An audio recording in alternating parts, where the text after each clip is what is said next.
Hello everyone. Saturday would not be complete unless I threw a wrench in something. So today I'm going to throw a wrench in the spokes of unconditional love. When you look at the world vibrationally, love is an identical vibration to appreciation, and appreciation is nothing more than pure positive focus. So it can be said that unconditional love is the very same thing as positive focus that is not conditioned upon something that the person is looking at. In other words, unconditional love is the same as unconditional positive focus. Unconditional love is positive focus or appreciation that is not conditioned upon how someone else acts. Now it's time to get real for a minute. How many of us on this earth truly feel capable of doing this? How many of us are truly capable of focusing purely positively towards the person that has a gun pointed at our face? How many of us are truly feeling capable currently of focusing positively towards the person who steals a little child off of a city sidewalk and cuts them into pieces? How many of us are capable of focusing positively towards war? Not many. But this shouldn't make us feel bad. Do you want to know why? Unconditional love is the exact same vibration as true enlightenment. We know how difficult it is to reach enlightenment. It is a lifelong practice, if not a multi-lifetime practice for most beings. And we also know that enlightenment is not a goal that we reach. Instead, it is a horizon line that continues to move further into the future with every desire that we have and with every new perspective that we are introduced to. It is the same with unconditional love. Unconditional love is a practice. It is not a state we achieve and then are done practicing. There is no retirement from the practice of unconditional love. And the minute you think you've reached it, you will find yourself in yet another situation where you are challenged to find alignment with it. There are beings who have achieved the experience of enlightenment and who spend their lives dedicated to maintaining that alignment with the experience of enlightenment. In the same way that there are beings who have experienced what unconditional love is, and who have dedicated their lives to staying in alignment with that experience of unconditional love. But there is no such thing as a being that is physically incarnated who is permanently in a state of enlightenment. The same as there is no such thing as a being who is permanently physically incarnated and permanently in a state of unconditional love. You see, if we reach the state of permanent enlightenment or the state of permanent unconditional love, same thing, there would be no reason for us to be physically incarnated here. Because if a person could truly feel unconditional love 24 hours a day, there would be no further contrast for this person to experience. And if there is no further contrast for a person to experience, no desires are born from within them. And if no desires are born from within them, there is no expansion which is being satisfied universally through that being. And thus, there is no reason for them to be incarnated here. So for you to reach a state of 100% unconditional love would be to defy your own expansion and defy the expansion of this universe. In the spiritual community, unconditional love is a standard that we hold ourselves to. It is a standard that is no different than expecting ourselves to be enlightened.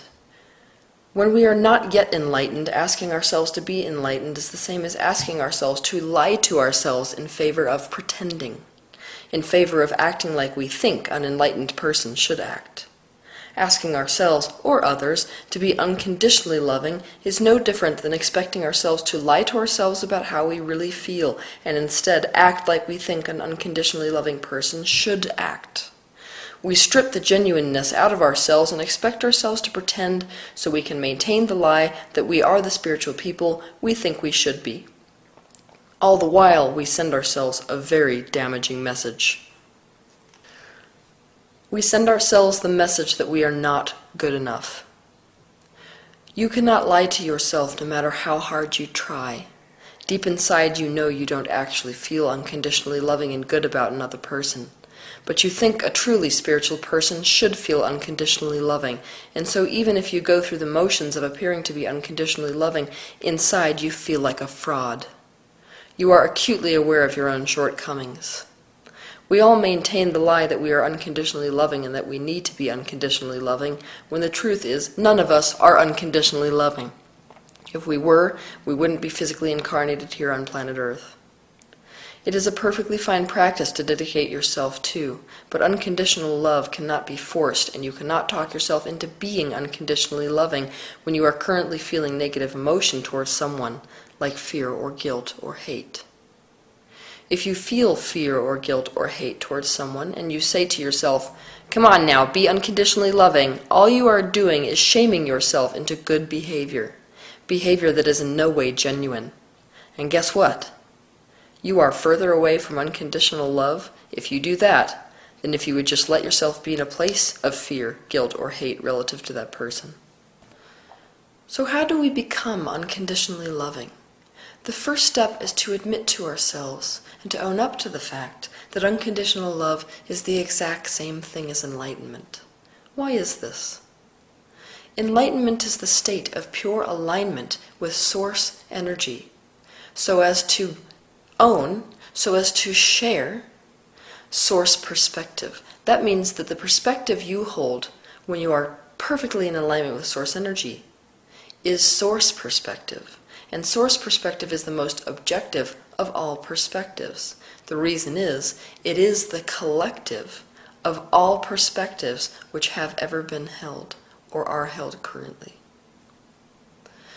Because of this, source holds a perspective towards all things in existence which is unconditionally loving. So when you match the perspective of source energy, which is enlightenment, when you match that consciousness so as to match that perspective, you will simultaneously match the perspective of unconditional love towards all things in existence. This means that anything that we do as people to reach enlightenment will culture unconditional love within ourselves. There are thousands, if not millions, of roads to that one destination that we call enlightenment. The same goes for unconditional love. There would be no way whatsoever to give you the way to reach the state of unconditional love, because there are many roads there, and many left yet to be invented. So all anyone can do is give you suggestions that may serve you to close the gap between where you are and unconditional love. By now you know that if you really want to unconditionally love the world, you can't start with the world. You have to start with yourself. And the first step to starting with yourself is to get off of your own back and to stop expecting yourself to be unconditionally loving when you aren't. You can't expect yourself to be somewhere other than where you are, and have that be a self-loving state. If you continue to measure yourself next to a destination you haven't reached yet, you will continue to highlight your own shortcomings, and that is not unconditionally loving to yourself. Instead, it is self-hating. You are giving yourself the message that where you are is not okay. Also, all too often, unconditional love becomes the excuse to keep ourselves in self-abusive, painful situations. For example, let's say someone is emotionally abusive to us and we see that they are hurting, and that's why they're hurting us. We have the tendency to tell ourselves to be unconditionally loving to them and stay in that situation despite the fact that we are being abused. But this is not unconditionally loving to ourselves, or to them, ironically. If we allow ourselves to stay in abusive situations, we aren't unconditionally loving ourselves, and remember that part of caring about someone is about fostering their growth. Making sure they are always emotionally comfortable and preventing them from experiencing pain or the consequences of their own actions is the same as denying them growth. Unconditional love is love without limits, and unconditional love is the byproduct of perspective. If your perspective is limited, your love is limited. This means, to become unconditionally loving, you must expand your perspective. Question your thoughts instead of blindly believing them. Deliberately choose to think whatever thoughts feel good and focus on whatever makes you feel relief. But be aware that if you feel fear, relief may be an angry thought, and if you feel anger, relief may be a pessimistic thought. Trust your emotions and let yourself think those thoughts without judging whether they are good or bad thoughts to have. You cannot lie to yourself, so make sure to pick thoughts that you actually do believe. If you are the one who controls how you feel by controlling what you focus on about another person, then your emotional state is no longer dependent on what that person does or does not do. Your love, which is positive focus towards them, is not conditioned upon something that they are doing. This is the most important step when it comes to learning how to unconditionally love. Once you take charge of your own emotion and you start thinking thoughts and focusing on things deliberately that make you feel better, you'll find yourself quite quickly in an aspect of positive emotion. And from this place of positive emotion, you can play a little game with yourself. It's called Pretend That You Are Them. I want you to get very deep with this practice, meaning I want you to try to remove yourself from your own perspective and try to live life through their eyes, interacting with you, interacting with the world. Taking on their perspective will help you to understand them, and understanding expands your perspective. And when your perspective is expanded, it is very easy to slip into the space of unconditional love. I want to stress that this particular process of slipping into someone else's perspective cannot be forced, and it cannot be done prematurely. If you try to do it prematurely from a negative emotional space when you're still feeling guilt or fear or anger or hatred, then it's self-invalidating, and that's self-abusive.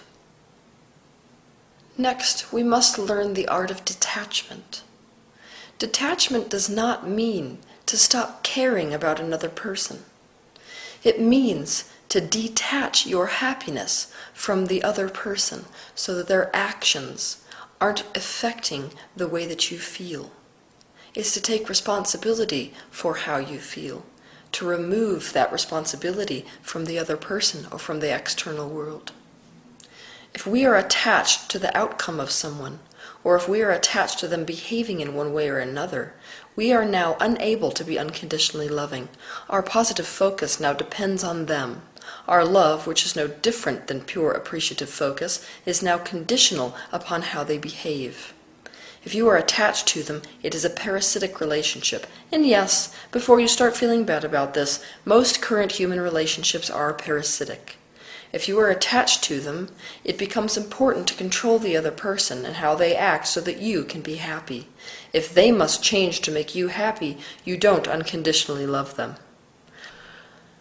The first step as far as detachment is concerned is to admit to where we are, to admit to the fact that we are attached, to admit that we feel completely powerless to other people, that our happiness does seem to be at the mercy of what they do and don't do, and what happens in the world around us.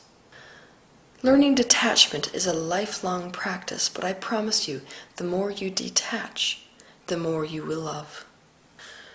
Remember that it is easy to love someone or something that is easy to love, but we are powerless if we can only love someone based on the condition of them behaving in a way that is easy to love. Unconditional love is in fact the state of being completely in alignment with source perspective despite external conditions. To love conditionally is to say, these parts make me feel good about you, and these parts make me feel bad about you. And so I need the parts that make me feel bad about you to go away so that I can feel good when I look at you, because the only thing that I am looking at is what makes me feel good. Unconditional love is to say, I am responsible for how I feel. I trust myself to focus at you in a way where I am paying attention to things that make me feel good about you. And so, the way I feel is not conditioned upon what you do. You do not have to change one thing for me to be in control of what I am focused on about you. And so, I am capable of radiating love towards you 24 hours a day, if that's my wish, by virtue of having complete control of my own way of focusing upon you. If you wish to understand unconditional love, understand this.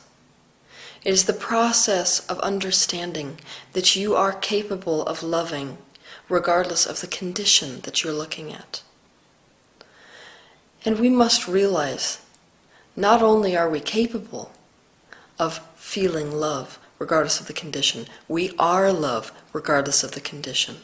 Our lives here are nothing but a process of remembering that very fact. Have a good week.